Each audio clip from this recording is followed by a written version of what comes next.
Un policier raciste pensait qu'il procédait à une arrestation ordinaire, jusqu'à ce que son suspect sorte un badge du FBI.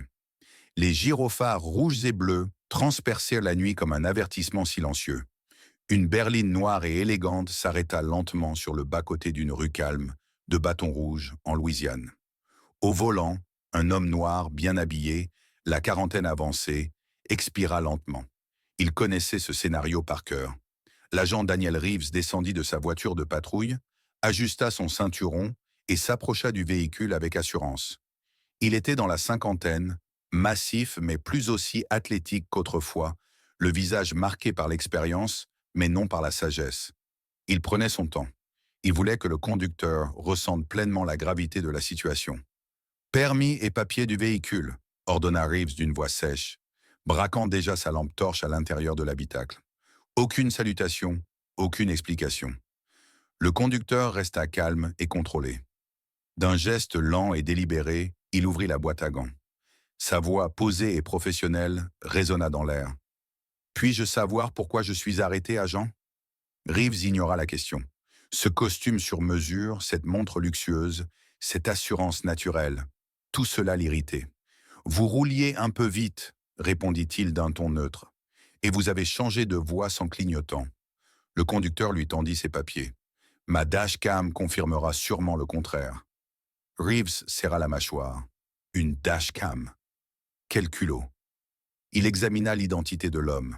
Le nom ne lui disait rien, mais son attitude, il savait quelque chose que Reeves ignorait. Et Reeves détestait ça. « Vous êtes du coin ?» demanda-t-il avec suspicion. « Né et grandi ici. » Reeves ricana. « On dirait pas. » Le conducteur ne réagit pas. Il connaissait ce jeu, il l'avait déjà vécu trop de fois. Mais ce soir, quelque chose lui disait que ce serait différent. Reeves laissa un silence s'installer, cherchant un signe d'inquiétude, un doute, une hésitation. N'importe quoi qui lui donnerait une raison d'aller plus loin. Mais le conducteur ne bronchait pas. « Vous transportez quelque chose d'illégal ?» demanda-t-il, sa main reposant négligemment sur son arme. Aucune exaspération, aucun soupir, rien de ce qu'il espérait. L'homme garda simplement ses mains bien en vue sur le volant. « Non, agent. Vous en êtes sûr? Vous êtes bien trop calme pour quelqu'un qu'on vient d'arrêter. » « Je me fais arrêter souvent, » répondit l'homme d'un ton neutre. Reeves serra les lèvres. Il n'aimait pas ce type. Trop sûr de lui, trop posé. Un homme noir dans une voiture de luxe, avec une telle attitude, ça ne passait pas. « Sortez du véhicule », ordonna-t-il en portant la main à sa radio. Le conducteur hésita pour la première fois. « Pour quel motif ?»« Sortez ». La lampe de Reeves éclaira directement le visage de l'homme. Dans son regard, quelque chose avait changé. Il pesait ses options. Lentement, il détacha sa ceinture et veilla à garder ses mains visibles. Non pas parce qu'il avait quelque chose à se reprocher, mais parce qu'il savait à quelle vitesse ce genre de situation pouvait dégénérer. À peine eut-il posé le pied au sol que Reeves le saisit brusquement et le plaqua contre la voiture. Main derrière le dos. Pourquoi suis-je interpellé? Obstruction à la justice. Sur le trottoir, quelques passants s'étaient arrêtés. Une jeune femme sortit son téléphone et commença à filmer. « Agent, écoutez-moi. C'est une erreur, » déclara le conducteur d'un ton ferme mais maîtrisé. Reeves ricana. « Ça, c'est ce qu'on verra. » Les menottes claquèrent autour de ses poignets. Le métal froid serra sa peau, mais il ne résista pas. Mais la tension changea. « Qu'est-ce qui se passe ici ?» lança un homme en sweat gris. « Il n'a rien fait !» s'exclama la jeune femme, caméra toujours braquée sur la scène. Reeves les ignora. « Circulez, ça ne vous concerne pas. » Le conducteur inspira profondément. « Agent, vous feriez mieux d'appeler vos supérieurs. »« Je prends pas d'ordre de votre espèce, » rétorqua Reeves en l'écrasant un peu plus contre la voiture. Puis tout bascula. Le conducteur tourna légèrement la tête et planta son regard dans celui de Reeves. Sa voix, posée mais tranchante, brisa l'instant. « Vous devriez vraiment passer cet appel. » Reeves sourit, narquois. « Et pourquoi ça? Parce que dans exactement 2 minutes, vous allez regretter tout ce que vous avez fait ce soir. » Le bruit sourd de moteur se fit entendre. 2 SUV noirs approchèrent lentement. Leurs vitres teintées empêchèrent de voir à l'intérieur. Mais tout, dans leur arrivée, respiraient l'autorité. Reeves sentit son emprise se raffermir inconsciemment sur le poignet de l'homme. Les véhicules s'immobilisèrent. Les portes s'ouvrirent en synchronisation parfaite. Les deux SUV noirs s'arrêtèrent brusquement, leurs moteurs ronronnant encore sous la tension palpable. Les vitres teintées empêchèrent de voir qui se trouvait à l'intérieur, mais leur arrivée ne laissait aucun doute. Ils étaient ici pour prendre le contrôle. Reeves sentit son cœur s'accélérer.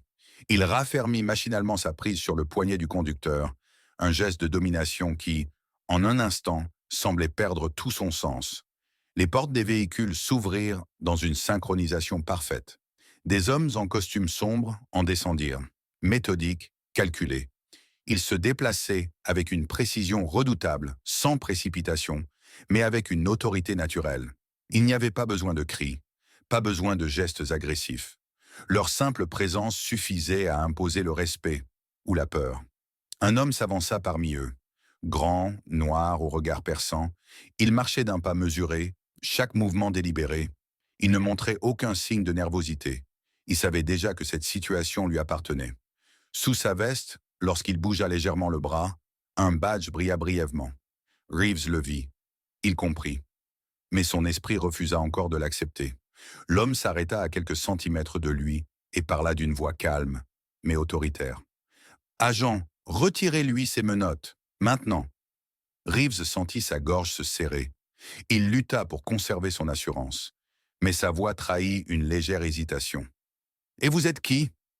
L'homme ne répondit pas immédiatement. Il ouvrit son portefeuille et lui montra rapidement son insigne. FBI. Un frisson glacé parcourut Reeves.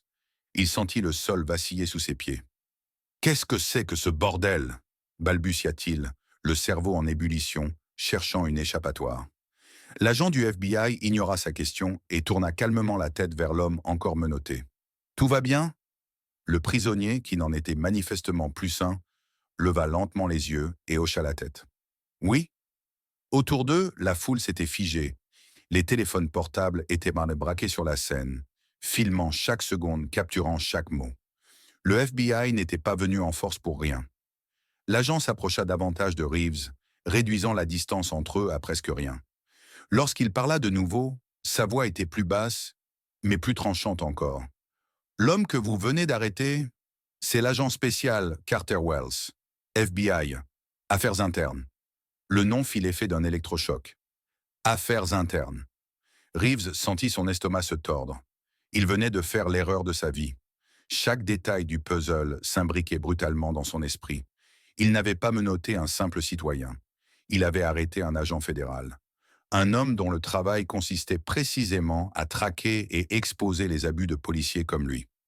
Sa carrière venait de prendre un virage irréversible. L'agent du FBI le regarda un instant, évaluant sa réaction. Puis, d'une voix encore plus glaciale, il lâcha. « Vous venez de commettre l'erreur de votre carrière. » Les mots frappèrent Reeves comme un coup de poing. Son regard fit des allers-retours entre l'agent du FBI et Carter Wells, comme s'il cherchait une issue, une explication, quelque chose pour sauver la situation. Il n'y avait rien. « Les menottes, tout de suite !» Ses mains tremblaient lorsqu'il sortit la clé. Il dut s'y reprendre à 2 fois pour déverrouiller les bracelets. Le cliquetis du métal résonna dans l'air lourd. Mais c'était trop tard. Carter Wells se frotta lentement les poignets, savourant la situation. Il tourna la tête vers Reeves, un sourire froid aux lèvres. « Vous aimez mettre les gens en état d'arrestation, agent Reeves ?» lança-t-il d'un ton faussement léger. Reeves ne répondit pas. « Voyons voir ce que ça fait dans l'autre sens. » Le silence se fit encore plus pesant. Puis, tout se passa très vite. Un autre agent du FBI s'approcha, sortant une paire de menottes rutilantes. Reeves n'eut même pas le temps de protester. Ses bras furent saisis, retournés dans son dos. Le froid du métal contre sa peau lui coupa le souffle. « Agent Daniel Reeves », déclara calmement l'un des agents. « Vous êtes en état d'arrestation. » Les caméras ne manquèrent rien. Les téléphones continuaient d'enregistrer. Parce que la responsabilité n'est pas un privilège. Elle est une nécessité.